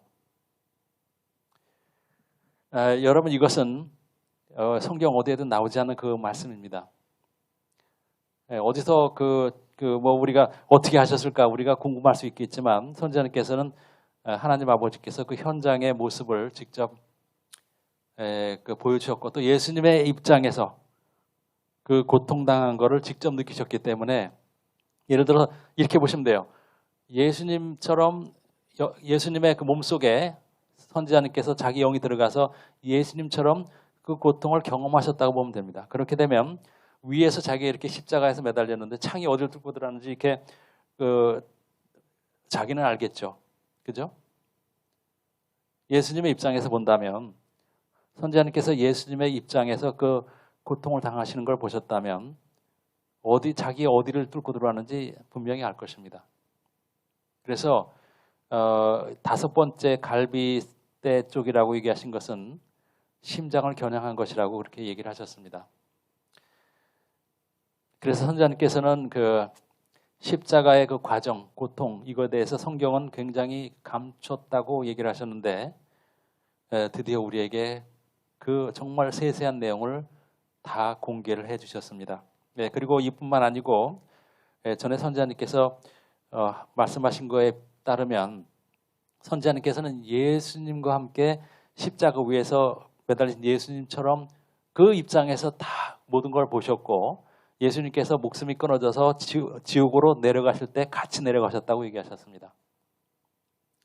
그리고 같이 올라오셨다고 얘기하셨습니다. 그러니까 예수님 자신의 입장으로 모든 것을 체험을 하신 것입니다. 모든 것을 체험하신 그렇기 때문에 그 갈빗대 사이 이런 것도 얘기할 수 있고, 물론 역사학자들이 그렇게 추정해서 뭐 쓴 글이 있을 수도 있겠지만 예수님 선지자님께서는 이미 이전에도 우리에게 예수님의 입장에서 십자가에 매달린 그 예수님의 모습을 자기가 직접 봤다고 여러 번 얘기를 하셨습니다. 이건 성령의 일이기 때문에 어떻게 그렇게 가능하냐 마느냐 이런 것을 우리가 여기서 논할 필요는 없습니다. 왜냐하면 성령께서 그 두 선지자님의 그 영을 예수님 안에다가 넣어서 예수님처럼 똑같이 경험하게 하실 수 있기 때문입니다. 요한계시록 1장 5절 죽은 자들 가운데서 먼저 나시고, 여기에서 예수님께서는 어마어마한 많은 예수님의 품성을 드러내셨습니다. 이것을 일일이 다 하려고 그러면 100시간이 지나도 설명이 안 될 것입니다. 그러나 우리는 여기서 하나님께서는 죄를 심판하신다는 것을 우리가 알 수 있습니다. 죄를 용납하시지 않는다는 것을 알 수 있습니다. 여러분, 십자가는 지나가는 과거 얘기가 아닙니다. 십자가는 지금도 우리 앞에 있습니다. 그러나 우리에게 선택의 기회가 있는 것입니다. 죄를 십자가에 못 박을 것인가? 아니면 내가 죄를 사랑함으로 내 자신이 예수님처럼 십자가의 형벌을 받아서 지옥에 떨어질 것인가? 선택의 여지가 우리에게 있다는 것입니다. 십자가는 결코 예수님께서 혼자 지셨고 우리는 그렇기 때문에 십자가는 우리로부터 이미 멀어졌다고 얘기할 수가 없는 거예요. 왜냐하면 선지자님께서 말씀하신 것처럼 하나님께서 심판의 하나님이라는 그 사실을 이 십자가를 통해서 우리에게 분명히 얘기하시는 것입니다. 즉 심판의 하나님, 동시에 인간을 사랑하시는 하나님. 여러분이 얼마나 놀라운 반전인지 모릅니다. 여러분, 심판과 사랑은, 심판과 은혜는 양 끝에 있습니다. 그런 하나님의 그 놀라우신 지혜로 십자가 위에서 우리에게 그 메시지를 다 주십니다. 나는 심판하는 하나님이다. 그러나 나는 인간을 위해서 내 목숨을 버린 사랑의 하나님이요, 동정의 하나님이요, 자비의 하나님이요, 또한 정의의 하나님이라고 얘기하시는 것입니다. 여러분, 하나님께서는 전에도 심판하셨고 또 앞으로도 심판하실 것입니다. 그 심판의 그 내용을 우리가 성경에서 많이 찾아볼 수 있는 첫 번째 심판은 에덴 동산에서 하와와 아담이 사탄의 미혹을 받아들였을 때 죄와 사망이 들어옴으로써 심판이 제일 먼저 일어났습니다. 그리고 바벨탑 때도 심판이 있었습니다. 노아 때도, 또한 애굽 때도 심판이 있었습니다. 소돔과 고모라. 그리고 우리의 죄 때문에 십자가 위에서 예수님을 심판하셨습니다. 여러분, 예수님께서 그 십자가 매달리셨을 때 그 온 땅이 어두워졌고 하늘이 닫혔습니다. 왜냐하면 모든 인간의 죄를 예수님에게 덮어 씌우셨기 때문입니다. 덮어 씌우셨다는 표현보다는 담당하게 하신 것입니다. 그러나 분명한 것은 여기에서 가장 중요한 갈림길이 있는데, 예수님께서 우리를 위해서 십자가를 지셨기 때문에 우리는 그 십자가를 지지 않아도 된다? 이렇게 생각하는 사람과 예수님께서 지신 십자가로 인해서 우리가 구원의 은혜에 들어갈 수 있는 길이 열렸다고 생각하느냐?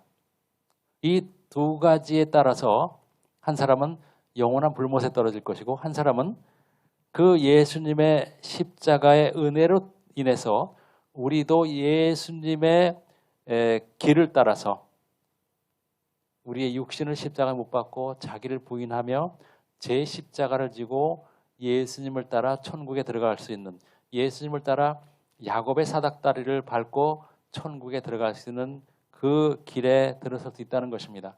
지금의 크리스찬들은 예수님께서 우리 대신해서 그 십자가를 지셨기 때문에 우리는 죄를 지어도 예수님을 구세주로 영접하고 그 십자가의 은혜를 감사하고 고마워하기만 하면 우리는 천국에 들어갈 수 있다고 믿는 부류입니다. 그러나 이 회개와 거룩함 사역회에서는 주님께서 지신 이 십자가가 원래는 우리가 져야 되는 것이고, 또한 예수님께서 보여주신 그 의로움의 길, 거룩함의 길, 이 십자가는 우리에게 보여주신 천국에 이르는 길이라는 것, 즉 어떻게 해야지 천국에 들어가고 어떻게 해야지 하나님과 화해할 수 있는지를, 그 의로움의 길, 거룩함의 길을 보여주셨다고 우리는 생각하는 것입니다. 한 번 택함은 영원한 택함이 아닙니다. 생명책에 기록됐다가도 지워질 수 있습니다. 천국의 바로 문전에서도 죄를 짓게 되면 바로 거기서 지옥으로 떨어지는 게 바로 하나님의 법입니다. 그렇기 때문에 주님께서 이 짊어지신 이 놀라운 십자가, 이 엄청난 고통의 십자가, 우리는 상상도 할 수 없는 그 정신이 쑥 빠져버릴 것 같은 그 어마어마한 고통과 통증, 트라우마가 생기는 그 십자가를 우리 위해서 주님께 지셨는데, 그 십자가를 우리가 어떻게 받아들일 것이냐, 그것에 따라 우리가 영생이 결정되는 것입니다. 그리고 바로 그 십자가의 은혜 때문에 예수님께서 그렇게 엄청난 그 하나님의 진노의 잔을 스스로 받아 맞으셨기 때문에 지금 4일 만에 19명의 불구자가 치유가 된다는 것입니다.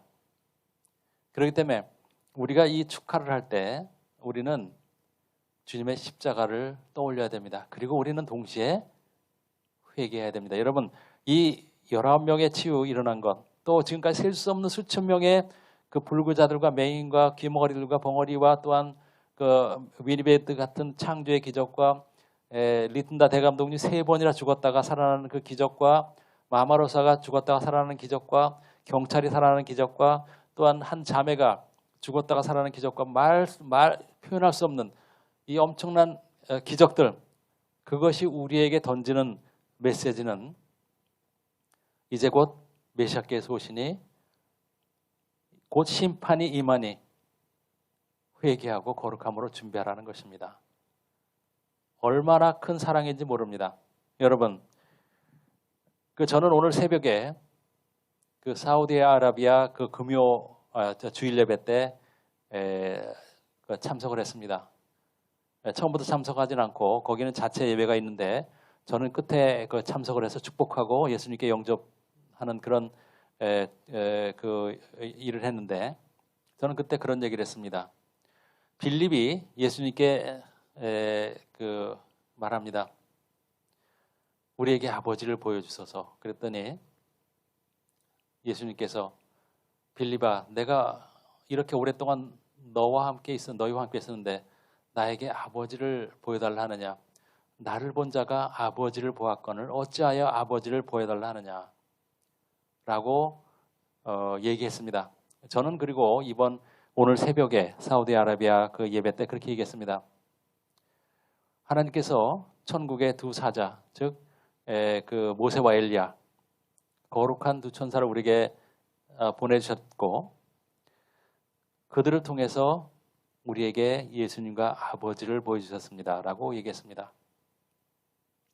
왜냐하면 천국에 있는 모든 천사들은 하나님 아버지와 아버지의 형상과 모양을 가지고 있습니다. 왜냐하면 거룩하지 않으면 천국에는 아무도 들어갈 수 없기 때문입니다.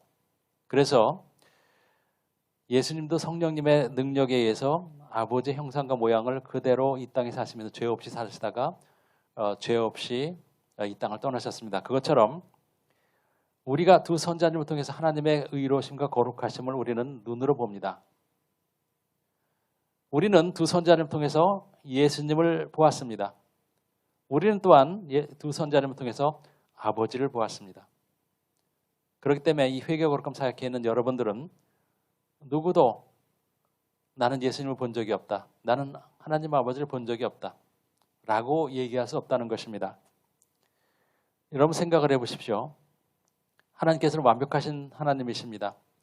그렇다면 우리에게 완벽한 하나님의 거룩함의 길을 종을 통해서 보여줄 수 있습니다. 즉 예수님께서도 종으로 오셨습니다.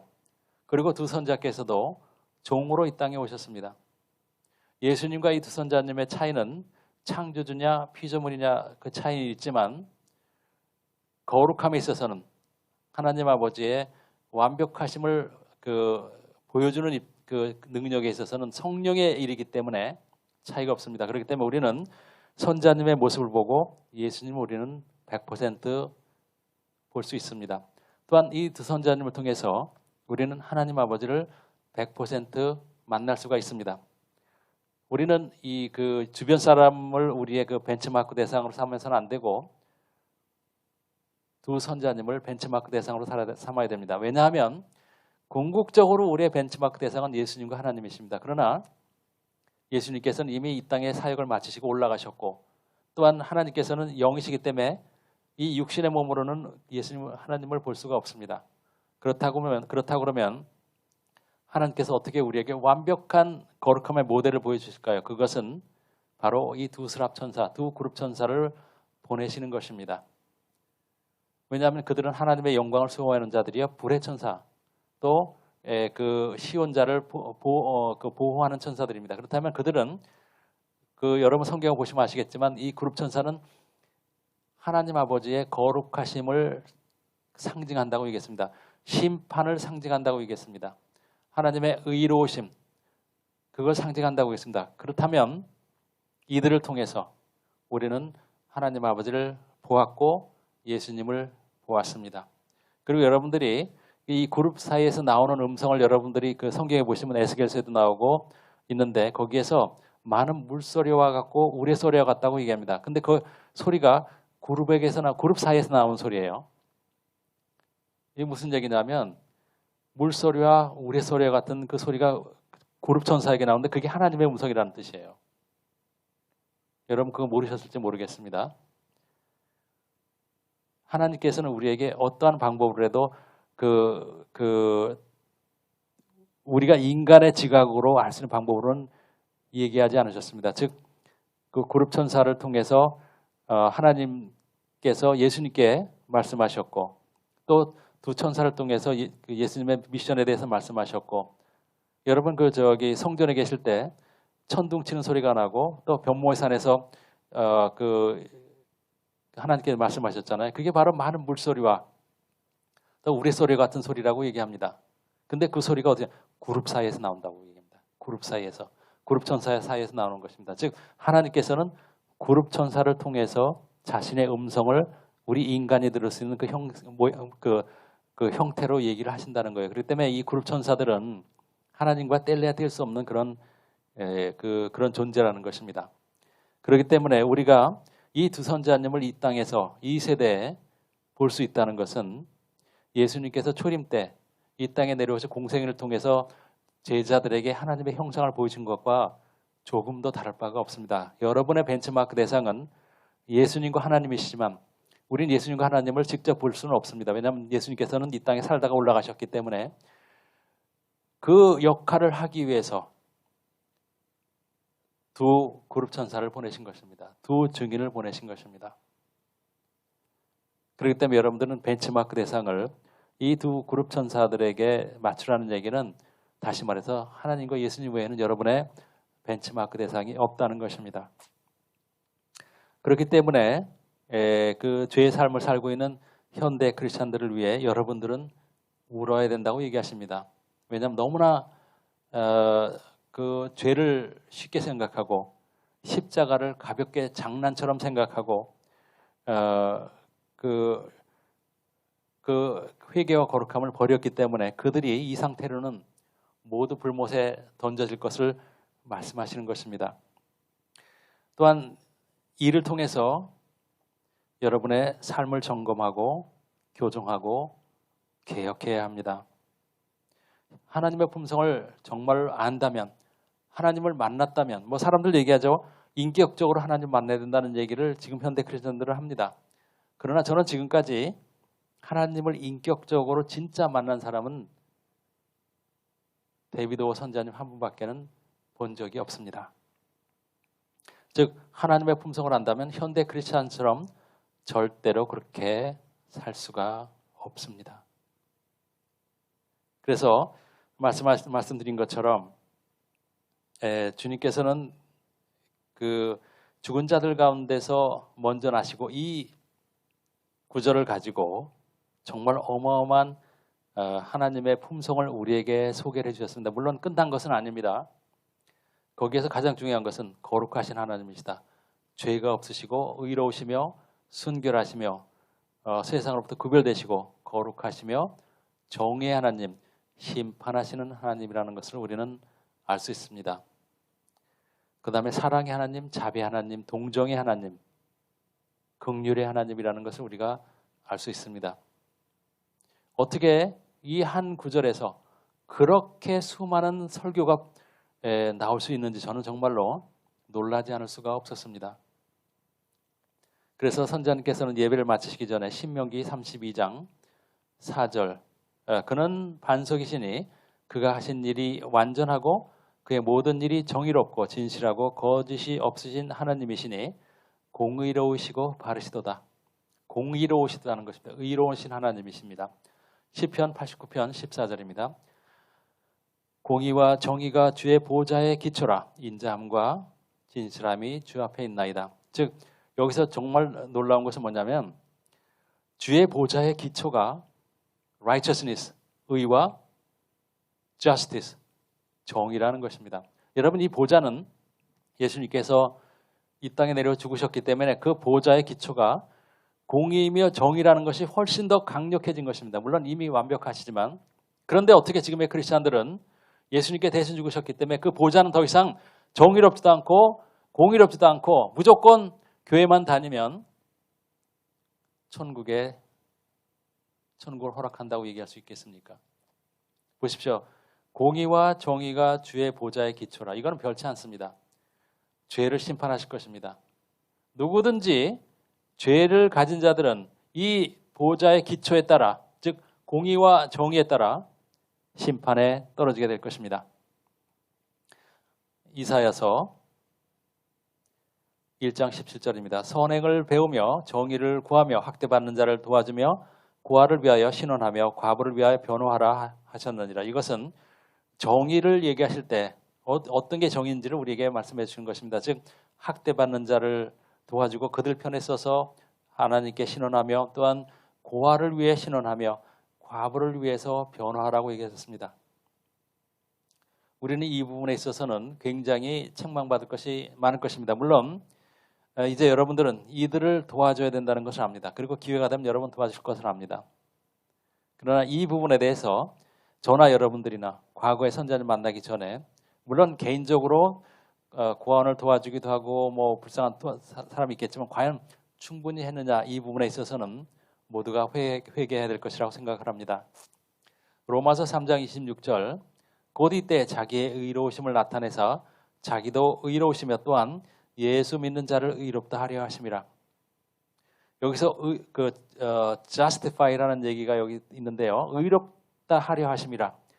중요한 것은 예수를 믿는 자라는 것입니다. 예수를 믿는다는 것은 입으로 시인하는 게 아닙니다. 예수님 우리 구세주 맞아요. 저를 위해 죽으셨기 때문에 저는 그 믿어요. 그러나 행하는 것을 보게 되면 죄를 벗삼아 살며 죄를 가볍게 여기고 예수님의 십자가의 그 무게를 알지 못하고 세상과 섞여 사는 것을 우리는 예수를 믿는 자라고 얘기하지 않습니다. 예수를 믿는 자라면 예수님의 형상을 그대로 닮아야 되는 것입니다. 믿지 않기 때문에 그들은 예수님의 형상을 닮지 않습니다.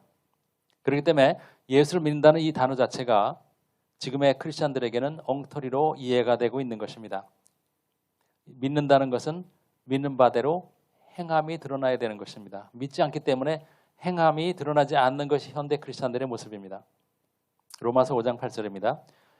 우리가 아직 죄인 되었을 때 그리스도께서 우리를 위하여 죽으심으로 하나님께서 우리에 대한 자기 사랑을 확증하셨느니라. 아까 그 십자가는 사랑의 그 상징이라고 사랑하시는 하나님의 그 품성을 드러냈다고 분명히 말씀드렸죠. 제가 여태까지 설명드린 그 십자가 위에서 사실 우리가 죽었어야 했습니다. 그 채찍을 우리가 맞았어야 됐고 우리가 그 조롱을 받았어야 됐고 우리가 그 피 흘리고 체액을 흘려서 그 구레네 사람이 우리를 대신해서 그걸 지고 가고 이런 과정을 우리가 겪었어야 되는 것입니다. 영원한 불못의 심판을 우리가 당했어야 됩니다. 그러나 분명한 것은 뭐냐면 교회만 다니면 주일 성수만 하면 우리가 죄를 지어도 이 십자가의 그 구원의 은혜의 구원에 이 동참할 수 있냐? 절대로 아니라는 것입니다. 우리에게 길을 보여주신 것입니다. 그것이 중요해요. 길을 보여주신 것과 우리가 가야 되는 것은 다른 것입니다. 분명히 예수님께서 얘기하셨습니다. 각자 제 십자가를 지라고 얘기하셨습니다. 그리고 나를 따르라고 얘기했습니다. 그리고 세상으로부터 구별되라고 얘기하셨습니다. 너희가 세상의 사랑을 받으면 나의 대적이 된다고 얘기하셨습니다. 근데 어떻게 예수님의 그런 많은 말씀을 지금의 크리스찬들은 우리는 그거 안 돼요 라고 얘기할 수 있느냐 하는 것입니다. 이것은 예수님의 언약의 피를 보정한 것으로 삼고 예수님을 다시 십자가에 드러내놓고 욕되게 못 받고 드러내 욕되게 하는 것입니다. 지금의 크리스찬들의 삶을 통해서 세상은 예수님을 믿지 않게 됐습니다. 지금의 크리스찬들을 통해서 이제 기독교는 세상에 존경받을 만한 종교가 아닌 것으로 여기게 됐습니다. 예수님의 형상과 거룩하심이 지금의 교회로 인해서 완전히 망가져 버렸습니다. 예수님의 그 이미지를 이렇게 망가뜨린 것은 무슬림도 아니요, 불교 신자도 아니요, 힌두교도도 아닙니다. 하나님의 종들이라고 하는 목사들, 또한 크리스찬들이라고 얘기하는 바로 그 사람들에 의해서 예수님의 십자가가 더럽혀졌고 사람들이 십자가를 이제 조롱거리로 만들어 버렸습니다. 보십시오. 교회 다닌다고 하면서 목사가 여성들과 음란한 짓을 하고 낙태를 시키고, 여러분 그 다음에 그 교회 다닌다고 하면서 속이고, 여러분 지금 뉴스를 보게 되면 목사들이 얼마나 많은 그 그루밍 성폭행을 하는지 여러분 보실 것입니다. 그러면 다른 종교 사람들이 예수님에 대해서 뭐라고 얘기하겠습니까? 예수님을 따르는 사람들이 저렇다면 아예 저런 신은 믿을 필요가 없다. 저들은 예수님을 가르치는 사람이고 또한 장로고 또한 권사고 안수집사인데 하는 짓을 보게 되면 세상 사람과 조금도 다를 바가 없다. 그냥 주일에 잠깐 사라졌다가 교회 안으로 살았다가 나오는 걸 뿐이지 그들을 통해서 예수님을 존경할 만한 신이라고 우리는 믿을 수 없다라고 얘기한다는 것입니다. 이게 바로 예수님을 세상에 드러내놓고 욕되게 하는 것입니다. 입으로 백날 시인해야 뭐합니까? 맨날 교회 들락날락하면 뭐합니까? 세상 사람들이 하는 거짓말하죠. 세상 사람들이 입는 야한 옷차림을 하죠. 세상 사람들이 하는 것처럼 그 종합소득세 속이죠. 그 다음에 그 부가가치세 속이죠. 그 다음에 그 술집에 들락날락거리죠. 룸사롱 들락날락거리죠. 여러분 안수집사, 목사 이런 사람들이 속이고 얼마나 그런 데 들락날락하는지 보십시오. 물론 다 그런 건 아닙니다. 이게 뭡니까? 그들이 나서서 예수님의 이미지를, 거룩하신 예수님을 똥칠하는 것입니다. 바로 교회 안에 있는 자들이 그렇게 하는 것입니다. 그리고도 자기네들은 예수를 믿기 때문에 천국 간다라고 뻔뻔하게 얘기하는 것이 지금의 교회의 모습인 것입니다.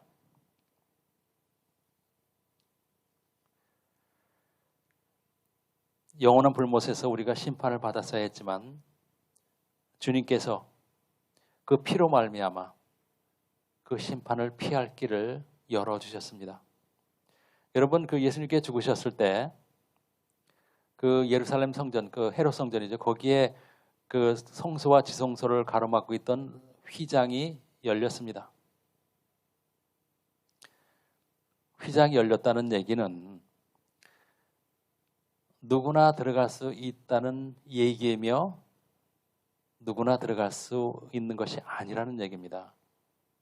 왜냐하면 그 지성소 안에 계신 하나님께서는 영원히 거룩하신 분이기 때문에 그 길은 열렸어요. 예수님 몸이 찢어짐으로 인해서 그 지성소에 들어가는 그 문은 옛날에는 대제사장만 1년에 한 번 들어갈 수 있었지만 이제는 누구나 들어갈 수 있게 된 것입니다. 누구나.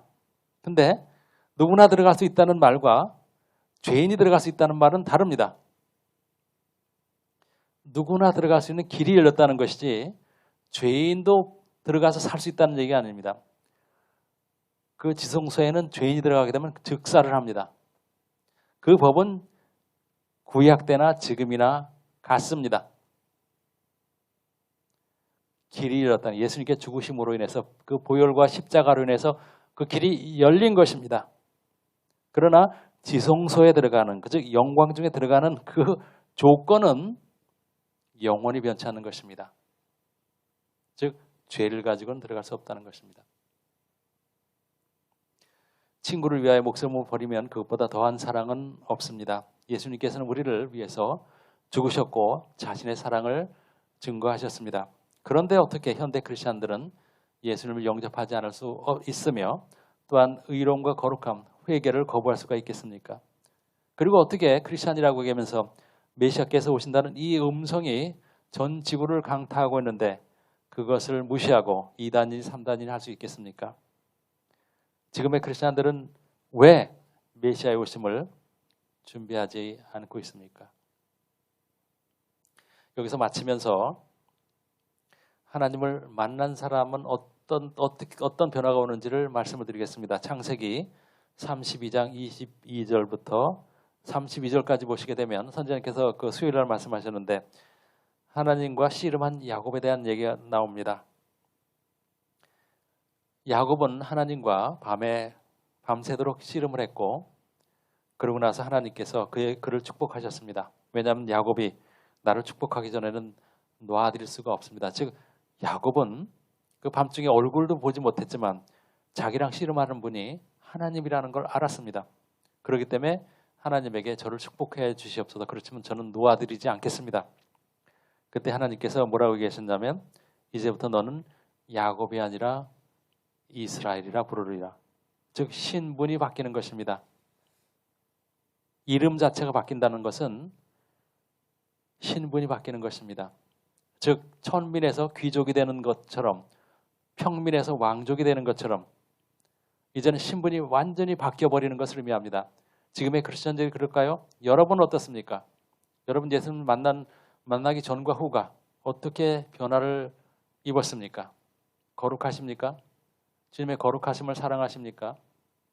주님의 십자가 고통을 여러분 얼마나 감사하고 계십니까?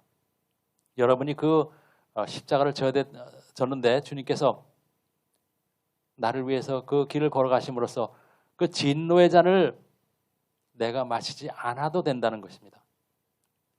여기서 진노의 잔을 내가 마시지 않아도 된다는 얘기는 다시 말씀드리지만 예수님께서 내 대신 마셨기 때문에 내가 죄를 지어도 그 잔으로부터 자유하다는 뜻이 아닙니다. 그 잔을 마시심으로써 예수님의 유지를 받들고 예수님의 계명을 따를 때 그 보여주신 길을 따를 때 우리는 그 잔을 피할 수 있다는 얘기입니다. 예수님께서 우리를 위해 죽으시지 않으셨다면 누구도 그 잔을 아무리 무슨 능력을 가지고 선행을 해도 그 잔을 피할 자가 없었습니다. 그것이 은혜입니다.